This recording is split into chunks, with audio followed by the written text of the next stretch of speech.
contentillo del sexenio en turno, por eso el Fondo Petrolero se estableció en el Banco de México. La que sigue, ahí están los ingresos petroleros al presupuesto, cada año se determinará el monto de pesos de manera definitiva en los criterios generales de política económica. Segundo, al monto se le resta la estimación del impuesto sobre la renta a recaudar por los contratos. Tercero, el monto faltante se obtiene del Fondo Mexicano del Petróleo. Y cuarto, los recursos del fondo tenga por encima de ese monto se destinan al ahorro de largo plazo que el senador Lavalle también ya trató de explicar, o explicó, perdón. Destinos específicos. Pues sí, es que aquí tratamos, yo me uno a eso de tratar. Destinos específicos. Se calcularán como un porcentaje del total de los ingresos petroleros previstos en la Ley de Ingresos de la Federación. Los porcentajes buscan que los niveles de destino específicos sean similares a los actuales. En términos de las entidades federativas, y aquí el señor gobernador, ojalá pues sean buenas noticias en el mediano o largo plazo para esta entidad, se calibra el porcentaje del total de los ingresos petroleros que les corresponde para mantener en los mismos niveles de transferencia de los que reciben. Y en el Fondo para la Estabilización de Ingresos de las entidades federativas se establece un porcentaje predeterminado para este fondo, ya que los excedentes proyectados permanecerán en el Fondo Mexicano del Petróleo. Aquí hay una gráfica, señor gobernador, amigas, amigos, donde se pone un ejemplo, digamos, bola a bola, del antes y el después. Pero el antes no va a cambiar entre tanto no cambien los ingresos del petróleo. Y aquí hay que decirlo con toda claridad. Nos encantaría tener un traje de buzo, como alguien ahí anda diciendo, y meternos a sacar agua del mar profundo para el otro día. Pero los procesos de maduración, de exploración y producción, pues no son tan rápidos como quisiéramos. Por lo tanto, lo que sí tenemos que garantizar es que entre tanto no suba la renta petrolera para los ingresos del Estado, pues no cambie esa realidad para que no haya un desajuste de alto impacto y brutal y abrupto a las entidades federativas. La que sigue, ahí está el Fondo Mexicano del Petróleo, recibe, paga, administra y recomienda. Es un fondo mexicano donde hay un comité técnico, donde estará el señor gobernador del Banco de México, que ahí salió Delgado, luego los miembros del gobierno federal, que son 2, y 4 aprobados por el Senado de la República, que también serán miembros independientes con capacidades técnicas probadas para que ese fondo sea equilibrado y garantice la renta petrolera no solo de esta generación, sino que se use bien para la generación de nuestros hijos y de nuestros nietos. En materia de seguridad ambiental, haciendo la acotación que todavía falta legislación por presentar en el paquete verde, lo que sí ya tenemos es la Agencia Nacional de Seguridad Industrial y de Protección al Medio Ambiente del sector de los hidrocarburos. Aquí de lo que se trata es buscar los estándares técnicos nacionales e internacionales. Sin duda alguna es un reto a adoptar. Hemos tenido desgracias ecológicas en otros países de las que debemos de aprender y lo menos que podemos ponernos como piso es el mismo grado de cuidado, sobre todo en la exploración de aguas profundas, de shale gas, donde hay mucha discusión técnica y tenemos que cuidarlo sin duda alguna. Prevención y contención de derrames y fugas, coberturas financieras contingentes en el caso de un desastre, integridad física y operativa de las instalaciones, diseño y atención de planes para prevenir y atender emergencias, investigaciones de incidentes y accidentes y cuidado con el medio ambiente, sin duda, es otro de los retos que tenemos por delante. Transparencia y rendición de cuentas, la que sigue.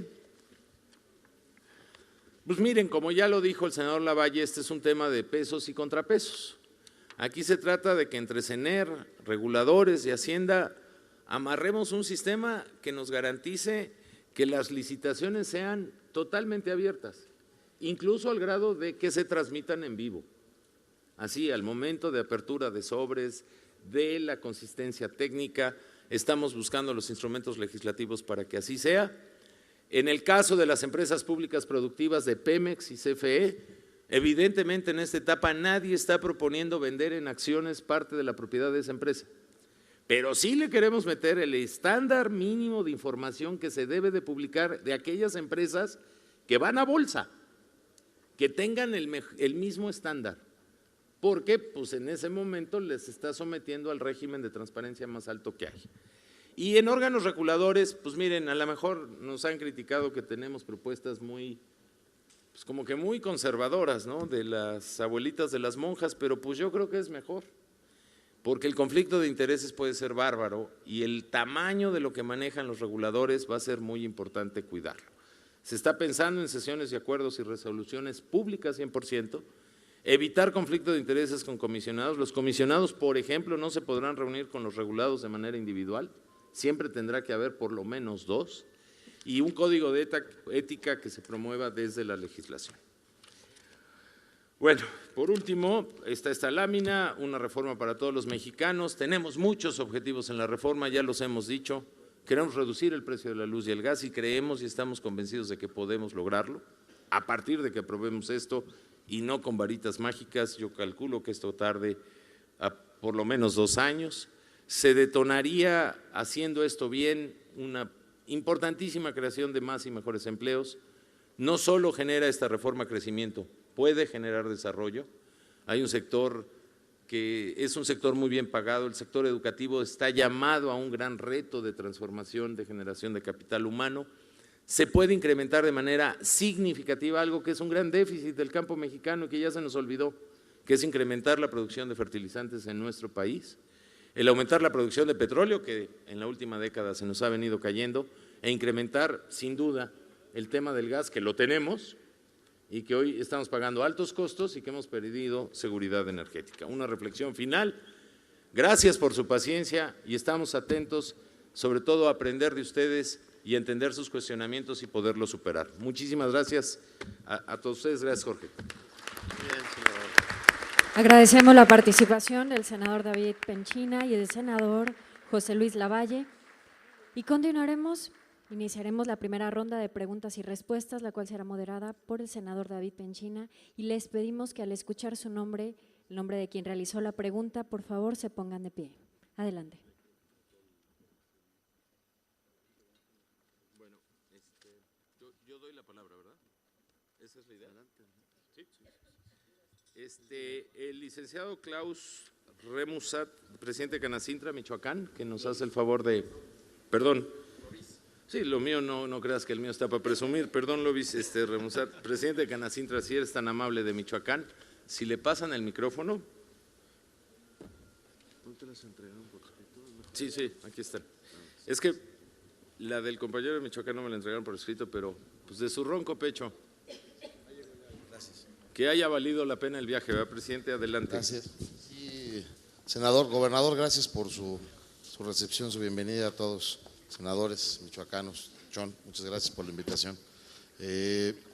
Para nosotros en la industria mexicana, en particular en Michoacán, bueno, nos estamos analizando el tema, nos preocupa mucho la integración y las cadenas llevarlas hasta un 2025 en un porcentaje que vemos desde este punto de vista pequeño, tomando en cuenta los componentes que deben de darse en la integración nacional.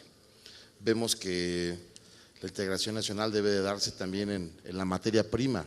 Vemos que si se importa, ejemplo, el planchón para los ductos de los tubos en el transporte de los fluidos, vemos de que se generan muy pocos empleos en la transformación y el contenido aproximado del 25%, bueno, que se plantea del 25% se queda muy corto. Creemos que debería haber diferenciaciones en los porcentajes de integración.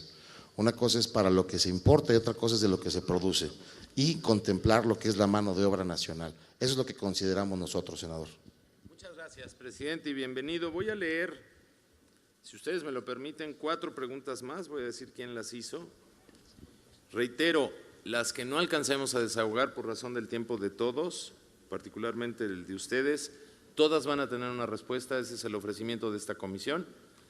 Creo que afortunadamente nos están poniendo Hotmail, celulares, etcétera. Creo que está fácil contactarlos por si algo se queda en el aire. Hemos tomado la pregunta del señor presidente de Michoacán. Voy a leer 4 más y yo le pediría al senador Lavalle si me ayuda, al senador Orihuela si me ayuda a poder dar una primera aproximación de estas 5 primeras preguntas para que tomemos nota y podamos darle agilidad. Aquí dice don Rafael Medina, ¿Cómo vamos a evitar que los funcionarios no se corrompan y se vendan a las transnacionales y los inversionistas se roben el petróleo y nos lo vendan? Don Rafael Medina, esa es su pregunta. Espero que estén tomando nota, compañeros.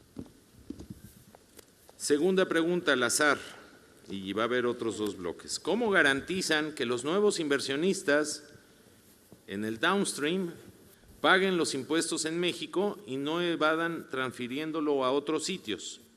Esa es la pregunta de don Pedro Castillo Lago. ¿Sí? ¿Cuáles beneficios inmediatos tendrá el sector gasolinero? Don Luis Caballero Navarro. Esa es la pregunta de don Luis. Y una última pregunta, así al azar para no… Don Agustín Acevedo García hace dos preguntas. ¿La libre competencia en el mercado eléctrico también favorecerá a la mediana y pequeña industria? Es pregunta.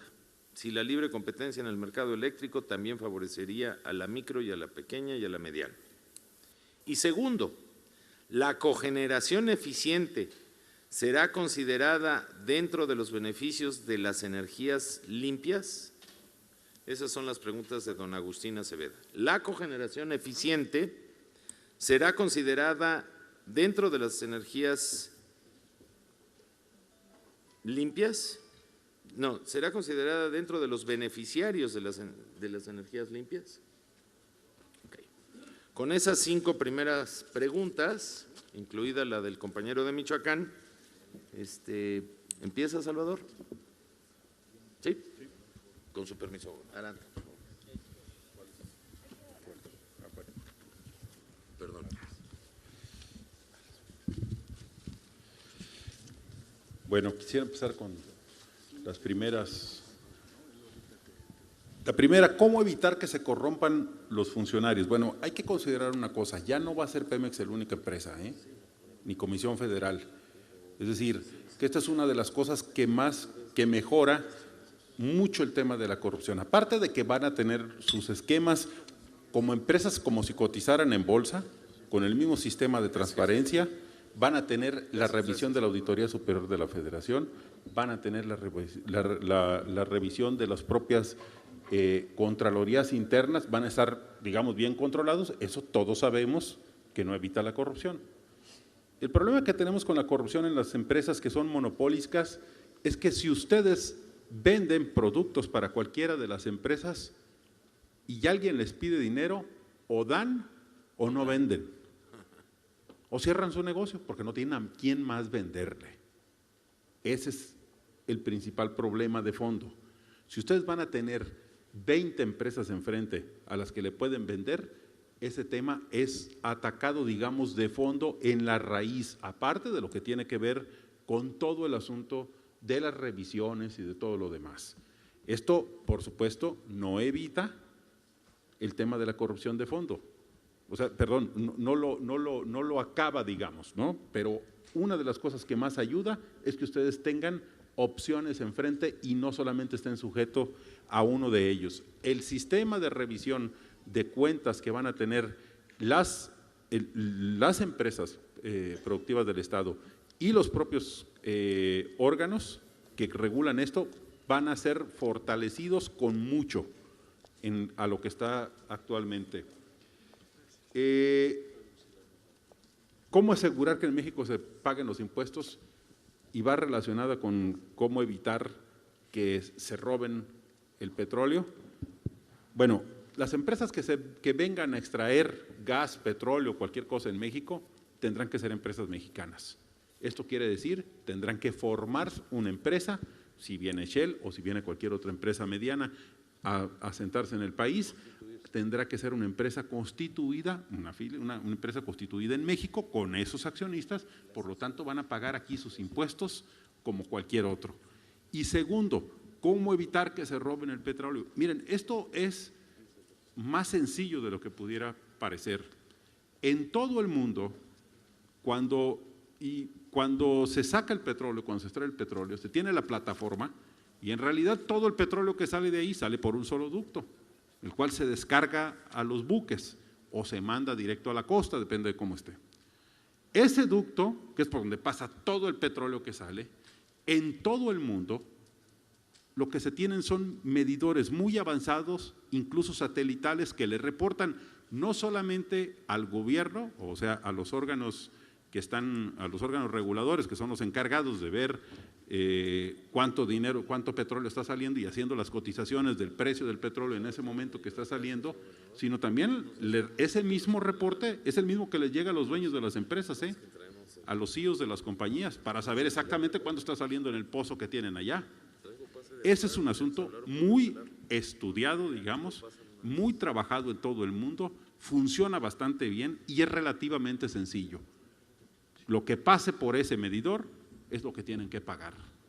Y esto sí se trata, por supuesto, de medidores verdaderamente sofisticados que reportan en el instante que está pasando todo, porque en base a eso se hacen los pagos del petróleo que se está extrayendo. Así que eso es verdaderamente sencillo. Hay otras cosas también que hay que considerar, que es el asunto de los costos, dependiendo del tipo de contrato o de licencia que se vaya a tener para la extracción de petróleo. Yo quisiera nada más con esas tres para dar oportunidad. Si nos ayuda a complementar el senador Orihuela sus comentarios, por favor. Gracias, David. Bueno, debemos recordar también que en este tema de la corrupción, como ya se ha planteado, además de abrir la posibilidad de mercado y que la competencia va eliminando esto, también se ha legislado ya y la propia reforma tiene un apartado específico en materia de controles y de transparencias. Es un tema que nos preocupa mucho, que nos interesa a todos y debemos recordar que recientemente también se legisló el tema de competencia económica, que se va integrando ya un conjunto de acciones que le permiten al consumidor tener opciones más transparentes, más claras, más directas, y como ya se apuntaba aquí, una vez que desaparece el esquema monopólico, habrá una mayor competencia. Creo que el tema de evasión de impuestos quedó claro y me gustaría tocar un poco la libre competencia del mercado eléctrico. Bueno, sin duda que será benéfico. O sea, en todos los temas en donde aparece la competencia, aparece la posibilidad de encontrar mejores mercados, oferta, mejor posibilidad de competir y la cogeneración eficiente, considerarla dentro de energías limpias, es un tema que yo particularmente no he visto reflejado así. En este caso a mí me gustaría, si es posible, que quien nos hacía la pregunta, entiendo que fue don Agustín Acevedo, nos pudiera hacer sus consideraciones. Eso es parte de estas reuniones, es parte de esta consulta, saber qué piensan ustedes y qué podemos nosotros asumir dentro de las propuestas y de la idea que tienen los empresarios mexicanos, los diferentes actores en la economía y en la política para tener un panorama más amplio y poder construir esta legislación que sin duda será la más relevante o una de las más relevantes de este periodo de reformas nacionales. Gracias por su atención. El senador Lavalle, ya nada más para complementar y seguimos leyendo preguntas. Bueno, yo solamente haría comentarios puntuales sobre algunas preguntas adicionales a las que ya contestaron mis compañeros. A ver, el tema del contenido nacional, que era la pregunta que nos hacía Clovis, perdón. Mira, Clovis, de hecho es un tema, como les decía, que seguimos trabajando en él.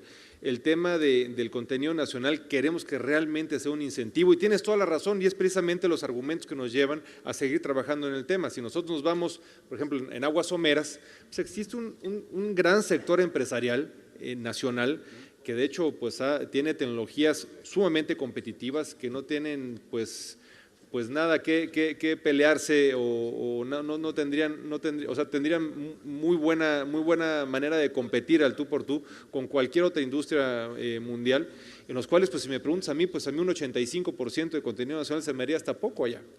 En el tema de aguas profundas, por ejemplo, a diferencia donde probablemente no tenemos mayor tecnología o desarrollo local, pues ahí sí necesitaríamos hacerlo un poco como el modelo noruego, en el cual pues en el mismo contrato se establece que deberás de llegar a un porcentaje mínimo, por ejemplo el 25%, a lo largo de cierto tiempo para poder generar esa industria. Nosotros queremos que el contenido nacional no sea pues que los mexicanos cumplamos ese 25%, con todo respeto, haciendo sándwiches. O sea, lo que queremos es que realmente se genere una industria nacional, que realmente podamos competir en tecnología, podamos competir en conocimientos y podamos competir en inversión. En ese sentido, pues sí queremos ser mucho más puntuales, dependiendo del tipo de contrato, dependiendo del tipo de hidrocarburo, pues que podamos, pues primero que nada, maximizar y potenciar en materia de contenido nacional cada uno de estos, pero que también, pues en todo momento genere realmente un incentivo. ¿Qué es lo que pasó en Colombia? Que pusieron un porcentaje fijo, específico para cada contrato. Y pues ello, pues cuando entraron en tecnologías o en campos en los cuales no contábamos con ese tipo de tecnologías, pues fue hasta inviable el poder extraer hidrocarburos, lo cual perdieron una gran área de oportunidad. Entonces, insisto, es un tema en el que seguimos trabajando y precisamente el argumento que tú nos das es el que nos mueve para seguir desarrollando y dándole la puntualización a la cual tú te referías.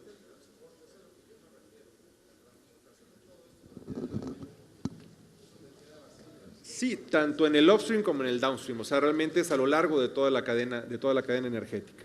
A ver si platicamos al final. Con mucho gusto. Otro tema que hace falta, yo creo, puntualizar, el tema de la participación de la micro, pequeña y mediana, pues yo no solamente me iría al sector eléctrico. Yo creo que tanto esta apertura, la cual les explicó del sector eléctrico el senador Penchina, en el cual pues, realmente estamos abriendo toda la cadena, diría yo, o sea, dentro de los 4 procesos del sector eléctrico, donde está la generación, la transmisión y distribución en uno solo, y por último la comercialización, lo que se abrió totalmente es la generación y la comercialización.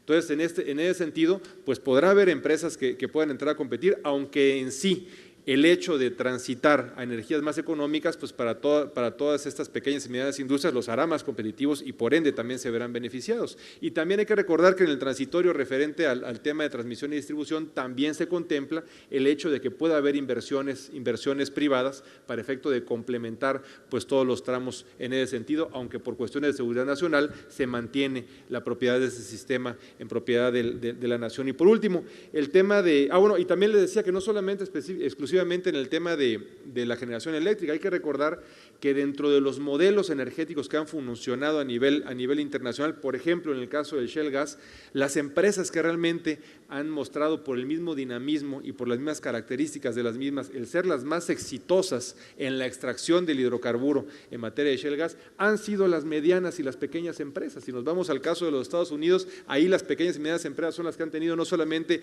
las mayores eficiencias, sino también las mayores ganancias. Entonces, yo les diría que se abre un abanico enorme de oportunidades para la mediana industria y también para la pequeña industria en términos de esta apertura del sector energético. Sería lo que tendría que comentar. Con una observación del señor gobernador con ganas de atender a todos, voy a dar lectura, no son tantas, muchas son parecidas.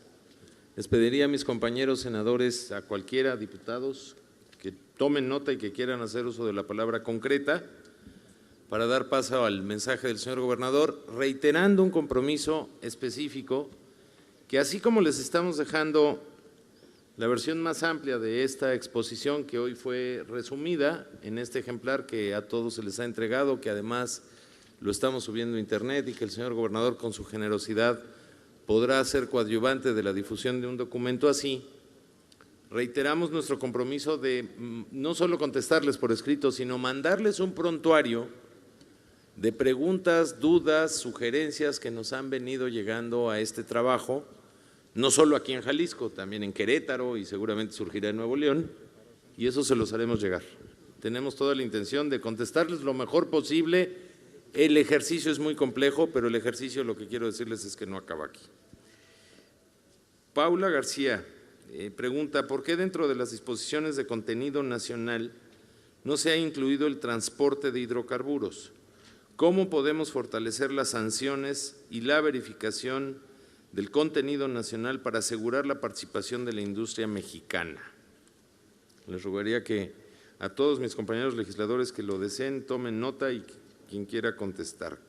Segunda pregunta, ¿cómo se establece el precio de kilowatt, entiendo, en el mercado abierto de energía para usuarios básicos y calificados? Esto lo pregunta el ingeniero Ernesto Sánchez, creo. Sí, Sánchez. ¿Qué aspectos considera la reforma en materia de ahorro de energía y nuevas tecnologías energéticas como el aprovechamiento de la energía solar? Esto lo pregunta el maestro Luis Antonio Rocha. José de Jesús Navarro Cárdenas pregunta, ¿se debería considerar que cuando existan excedentes del petróleo, un mejor costo se refleje en mejores costos de combustibles y de electricidad? De lo contrario, cuando se reparte a los estados, no hay transparencia y no beneficia a todos. Esto más que una pregunta es como una afirmación. ¿Cómo van a impedir que los sindicatos controlen la mayoría de los contratos de las obras que se realicen en Pemex o en otras empresas? Gómez Vázquez Aldana es quien lo pregunta. El consumo doméstico en las familias, como el consumo de gas, con la ama de casa en la elaboración de alimentos, la gasolina de los vehículos para transportar personas, materia prima, etcétera, el diésel de los tractores del campesino jalisciense, ¿cómo le puede generar bienestar esta reforma? Esto lo pregunta Belén Córdoba Dávila. Si el recurso económico obtenido por los hidrocarburos va a ir al Fondo Nacional del Petróleo y desaparece el presupuesto que comentó, ¿hasta dónde afectaría esto a las participaciones de los municipios? ¿Cómo se plantea lograr el desarrollo de talento técnico para la nueva realidad de competencia? ¿Cómo ven el esquema de formación dual? Y eso sí no sé qué sea, pero bueno, lo averiguamos. Esto lo pregunta José Medina Mora. La ley de hidrocarburos es perfectible y debe incluir territorialidad para instalar nuevas gasolineras. Pablo González Córdoba. ¿Cómo asegurar que las pequeñas empresas tengan oportunidad ante los enormes tiburones transnacionales? Los mexicanos como empresa energética no tenemos esperanza y entraríamos a competir con los dueños del mercado. Esto lo afirma don Rubén Castillo. Subsidio de la producción es inversión estratégica. ¿Cómo acelerar el retorno de los beneficios para mejorar la calidad de vida de la sociedad en general? Doctor Víctor Manuel Castillo Vallejo. Y las últimas dos, dice, se recomienda ley de seguridad energética para abatir el mercado negro de los hidrocarburos. Juan Pablo González Rivera. Y finalmente, salvo otras que pudieran llegar y abiertos estamos para llevárnoslas y poderles contestar, ¿en qué momento indican la diferencia entre un contrato y una concesión? Pues parece que estamos hablando de concesiones. Esto lo pregunta la maestra Maribel Chávez Arriaga. A todos muchas gracias por sus preguntas. Ahora sí que, ¿quién dijo yo primero? El senador Vega, que me empiece a ayudar a desahogarlas. A ver, yo creo que varias de las preguntas van en realidad en el mismo sentido y que tiene que ver mucho con una pregunta que se hizo anteriormente, ¿cómo se beneficia a las empresas medianas y pequeñas? En realidad ese es el fondo de la reforma.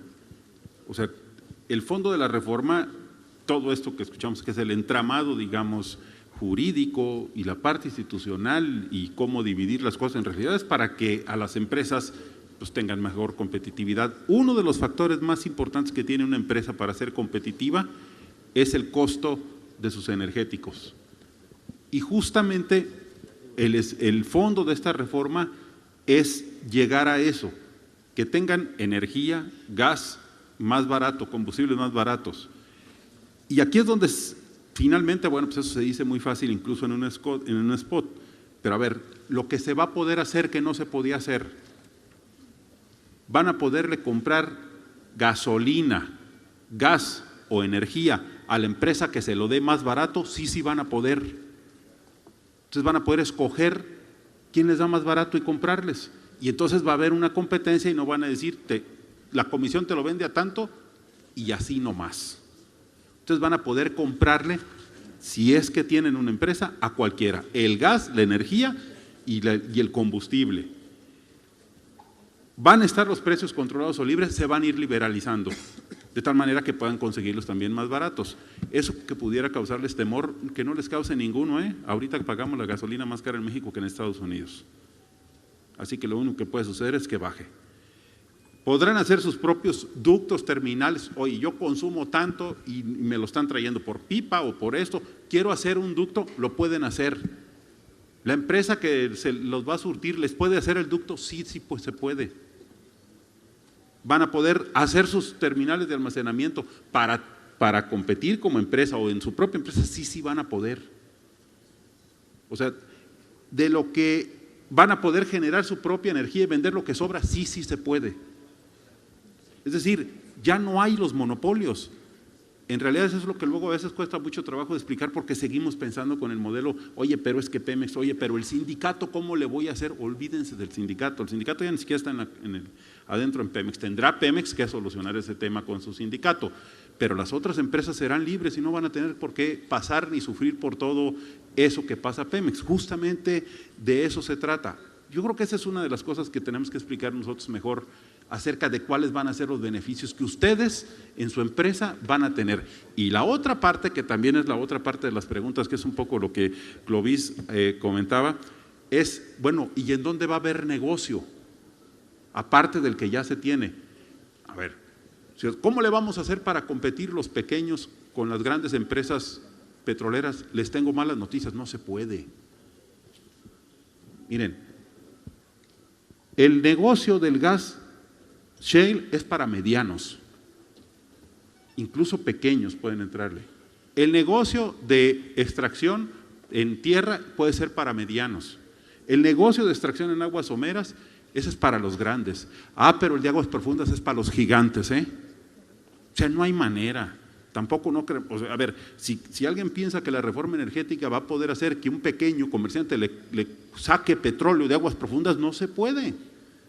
O sea, seamos realistas en lo que en lo que estamos haciendo. Ahora, ¿cuál es el negocio? Y mucho para los pequeños y los medianos, además de todo eso, de que sí pueden ir a sacar gas, de que sí pueden hacer eso, pues está en el transporte, en los servicios, en todo eso que se tiene que generar, y eso es la parte de fondo que Clovis ha puesto, que es la gran discusión que tenemos nosotros.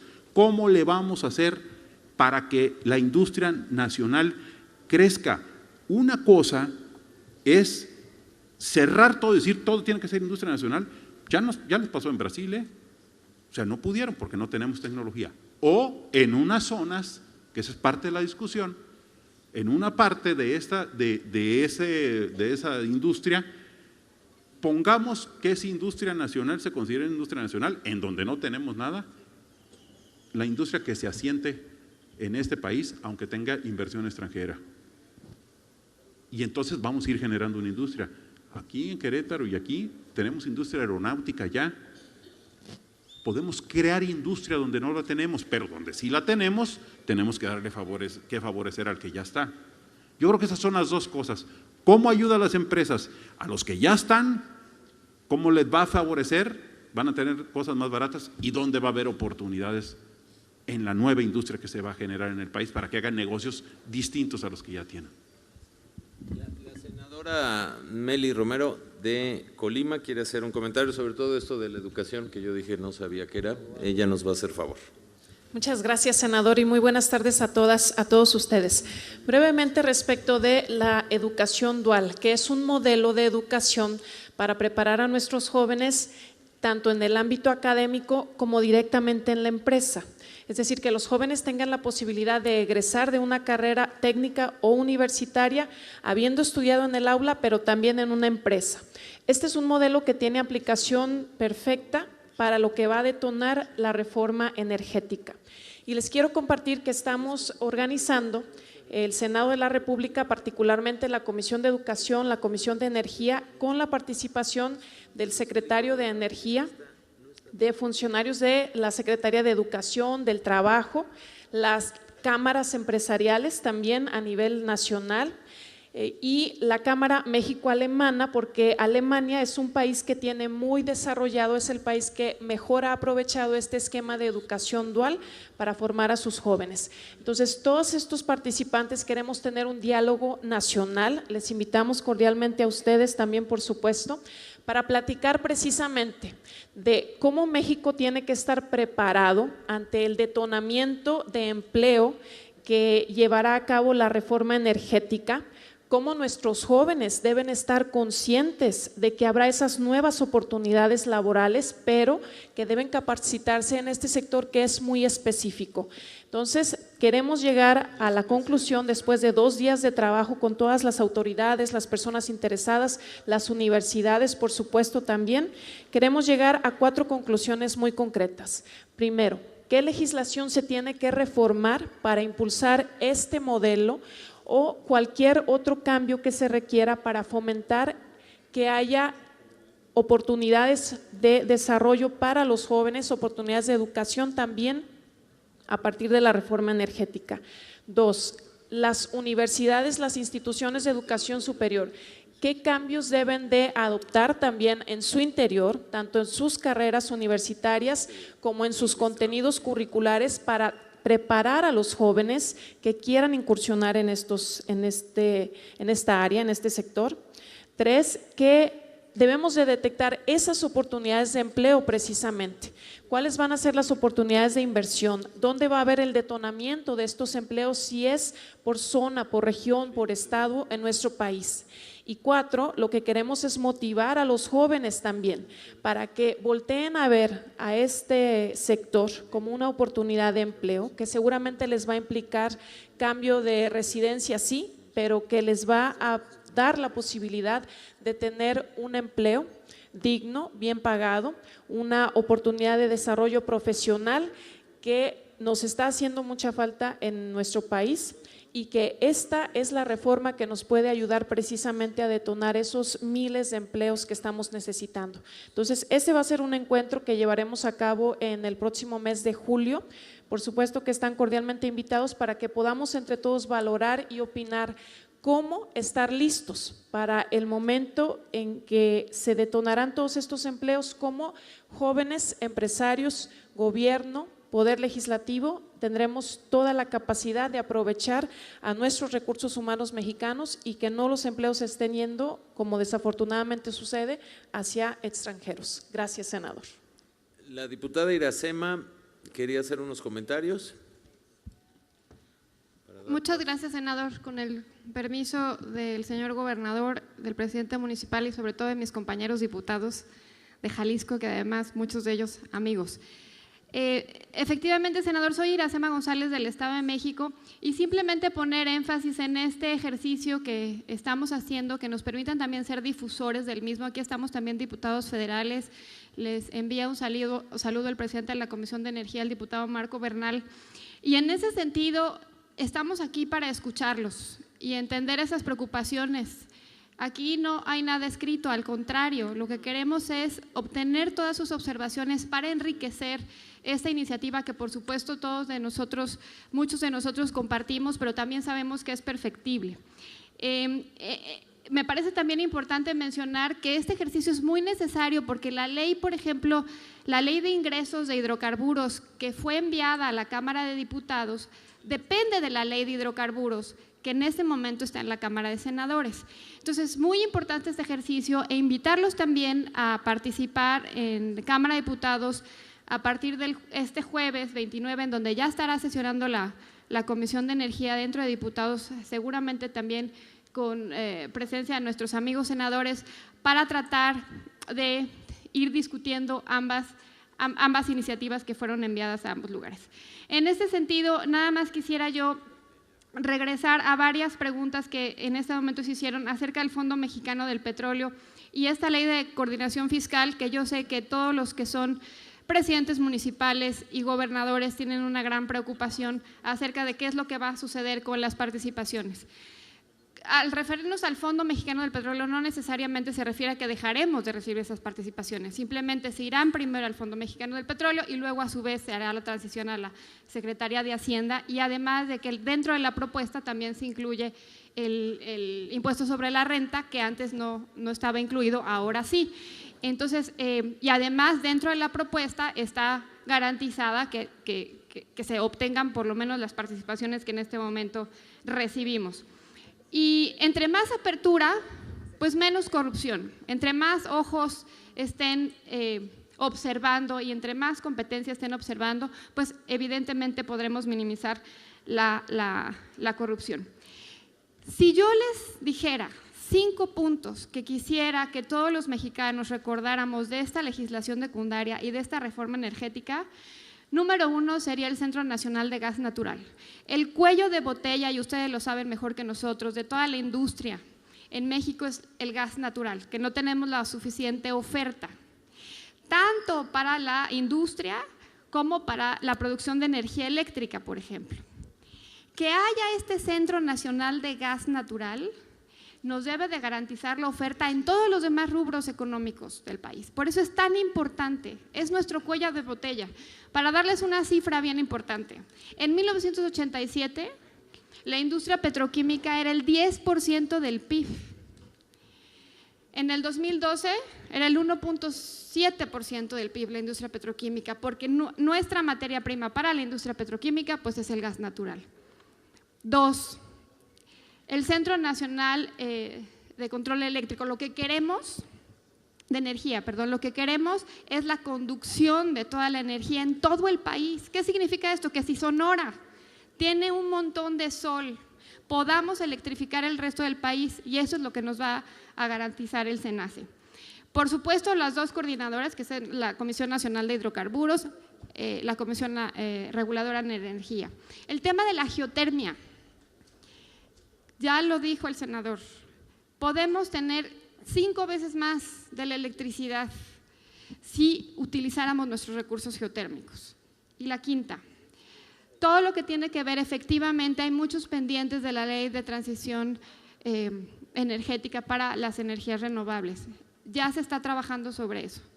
Si nos llevamos esos 5 puntos, yo creo que es un muy buen avance para poder conocer y entender mejor las legislaciones secundarias. Mucho gusto, y estamos a sus órdenes en Cámara de Diputados, en la Comisión de Energía, para recibir todas sus observaciones. Gracias, senador. Gracias, diputada. El diputado Astiazarán, del Estado de Sonora y miembro de la Comisión de Energía de la Cámara de Diputados. Muchas gracias, diputado. En primer lugar, quisiera agradecerle al señor gobernador la anfitrionía, la hospitalidad que nos dan esta mañana y esta tarde. Agradecerle mucho, por supuesto, al presidente de la Comisión de Energía del Senado, la oportunidad de poder compartir con los senadores esta iniciativa que sin duda es la más importante para el desarrollo económico de nuestro país, como ya se ha expuesto. Quisiera referirme un poco al tema de las energías renovables, que hace unos momentos lo hacía, y de manera además muy clara, mi compañera y amiga Iracema, y que tiene que ver con una pregunta que se hacía también en relación al potencial de generación de energía solar que tenemos en nuestro país. Hay países como España, por ejemplo, que decidió hace algún tiempo apostarle a la generación de energía limpia y renovable, y que lo hizo mediante estímulos a través de un subsidio que le dieron a cada kilowatt hora verde que se generó en ese país. Y entonces empezó a detonar una industria muy interesante. El 25%, por ejemplo, de la energía que se consume en España proviene del viento, y además otra industria muy importante que detonó fue la energía solar. Sin embargo, también hay que decirlo, España, precisamente a raíz de esa decisión, empezaron luego a surgir empresas que reportaban generación de energía solar en la noche, a pesar de que pues, no había mucha oportunidad de generar este tipo de energía. Y esto pues originó un colapso financiero, porque era un subsidio que se estaba aplicando directamente a la generación, en este caso de cada kilowatt hora verde que se estaba produciendo. Por eso creo que la medida, como bien lo comentaba hace un momento el senador David Penchina, faltan todavía temas que tendrán que eventualmente discutirse en materia de legislación de energía limpia y renovable. Creo que el espíritu de la reforma es muy positivo porque hablar en este caso de la emisión de certificados de energías limpias, que es un modelo, es un mecanismo que ya aplica en otras partes del mundo y que ha sido además muy exitoso, nos va a generar un mercado libre, por un lado, de energía limpia y renovable, y por otro lado, la oportunidad de quienes se dedican a la generación de energía solar o eólica puedan obtener un ingreso considerable para hacer rentable este mecanismo. México hoy por hoy tiene el 25% de su capacidad instalada como energía limpia y renovable, la mayoría de ella, ustedes saben, es la hidráulica, la de presas. Sin embargo, la meta que se ha planteado el gobierno federal es de crecer al 35%, y ese 10% adicional seguramente con estos instrumentos legales, como lo es la ley de geotermia, pero además estas otras alternativas que el gobierno federal se está planteando, habrán de hacer que muy pronto, incluso se espera que antes de la meta en cuanto a tiempo que el gobierno se había planteado, lo podamos ver como una realidad. Hablar ya del 35% es una meta ambiciosa, pero realizable, sobre todo a partir de los instrumentos legales con los que contaremos a partir de esta reforma. Gracias, diputado. Antes de rogarle y pedirle su mensaje al señor gobernador, y reconociendo que ha sido paciente y ha estado acompañándonos en este foro, y con el compromiso puntual de contestarle a cada uno, no solo sus dudas, y de manera más profesional que en este intercambio de micrófono, y mandándoles dudas que se han suscitado a nivel nacional en otros encuentros, también debidamente contestadas cada una con los anexos que corresponda, y analizando propuestas muy gratificantes de gente que nos ha venido a acercar documentos muy completos, yo haría una última reflexión de 2 minutos. No se pretende que las entidades pierdan presupuesto, entre tanto no crezcamos la plataforma de producción. No hay por qué espantarse. Vamos a dar el salto de un sector en transición que ha vivido en México casi 100 años. Entendemos las resistencias, pero creo que tenemos que acudir a conocer el contenido de la reforma constitucional que ya tenemos. Y en esa vía lo que creemos es que estamos sembrando la semilla de lo que puede ser más valioso para combatir la corrupción, y es competir. Bien lo dijo el senador Vega, modelos cerrados, monopólicos, tarde o temprano nos llevan a corrupción. Y nos ha llevado a nosotros que fuimos gobierno, que dejamos de serlo, a los que vinieron atrás de nosotros, y seguimos viendo eso. Entonces no hay mejor incentivo contra la corrupción que competir. Y esto pues creo que es el ejemplo de la vida. El tema educativo yo creo que es el reto más peligroso de la reforma energética. La generación del capital humano suficiente para poder competir con quien sea.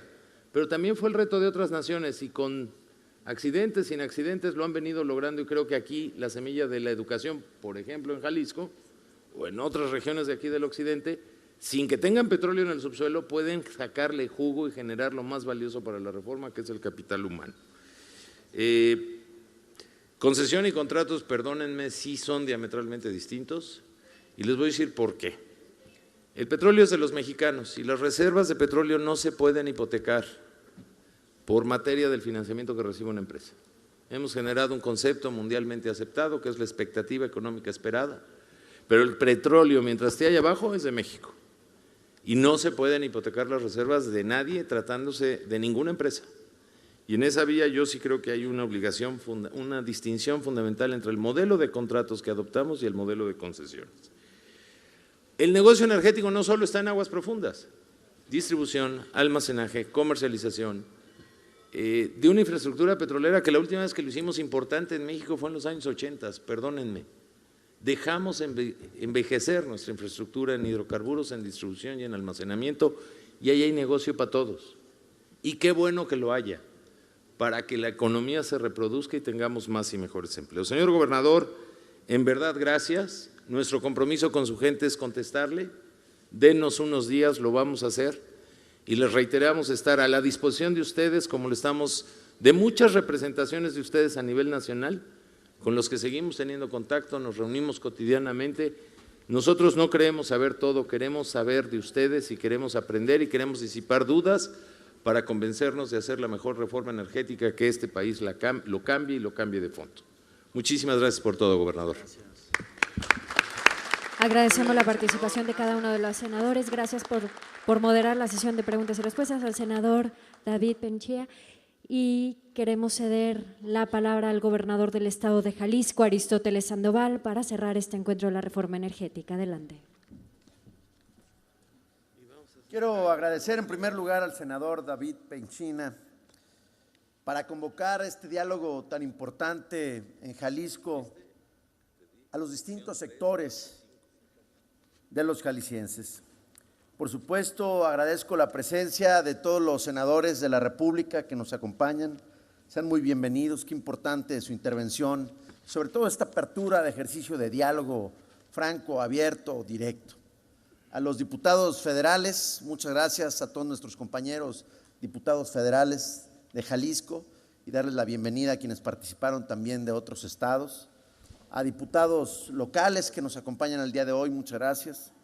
Por supuesto, a funcionarios del gobierno del estado, al secretario general y también compañero, senador con licencia Arturo Zamora, al presidente del Supremo Tribunal de Justicia, representando al Poder Judicial, magistrado Luis Carlos Vega Pámanes, la importante presencia de los empresarios jaliscienses, importantes empresarios de distintos sectores y ramas productivas, así como los dirigentes de las distintas cámaras que nos acompañan.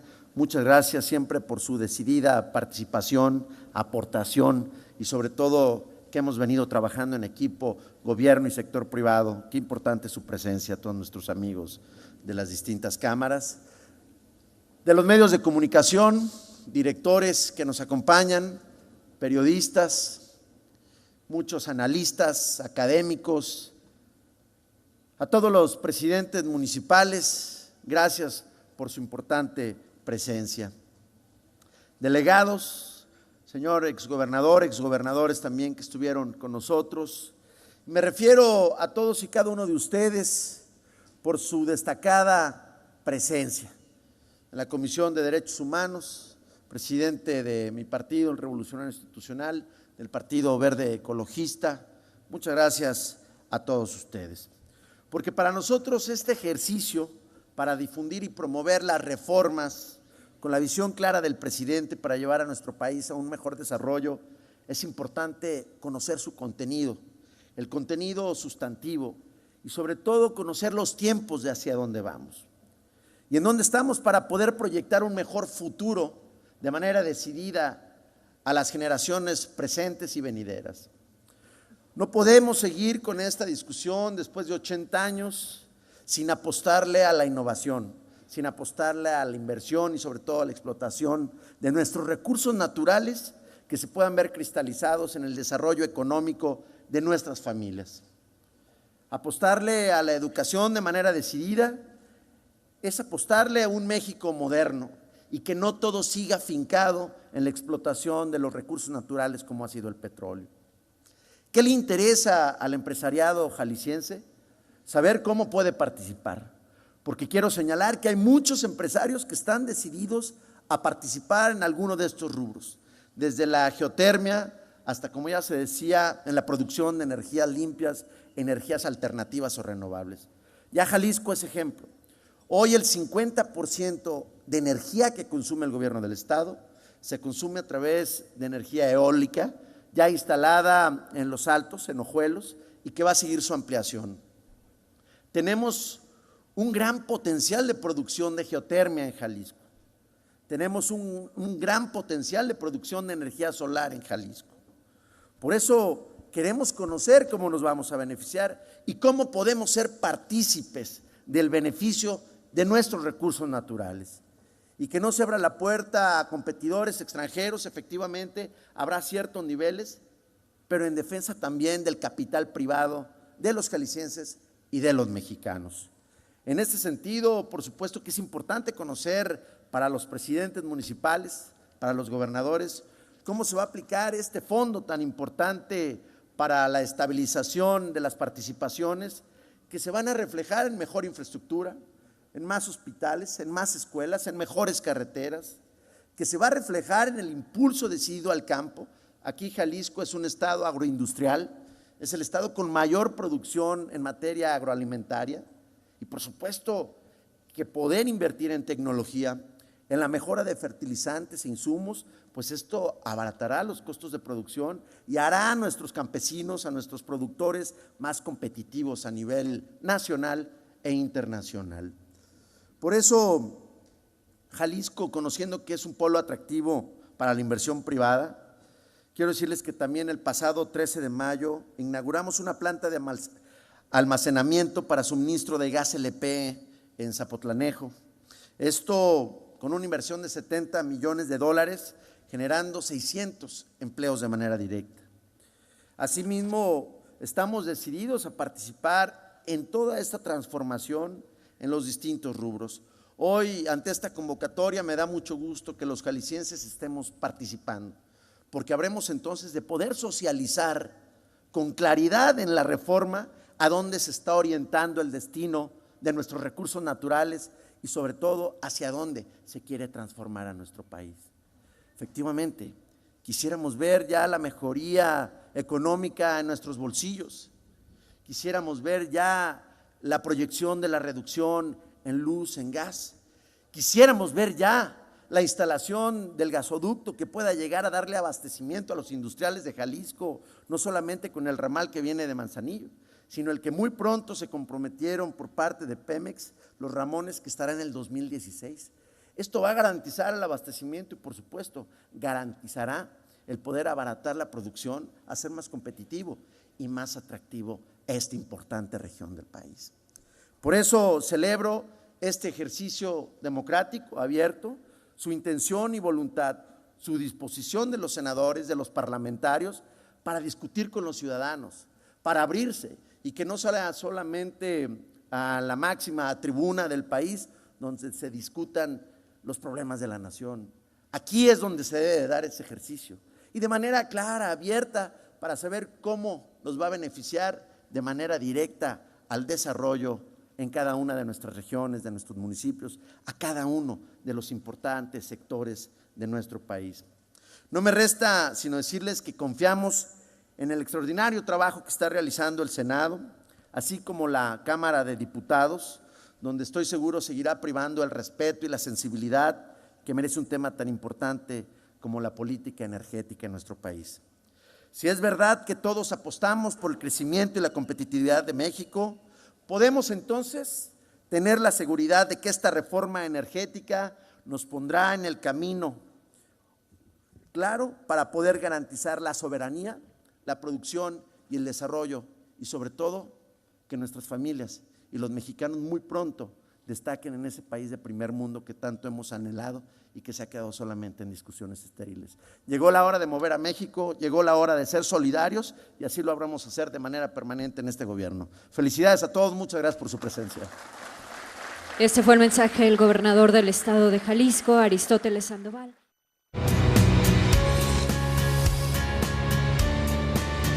Canal del Congreso, el canal de la Unión, presentó.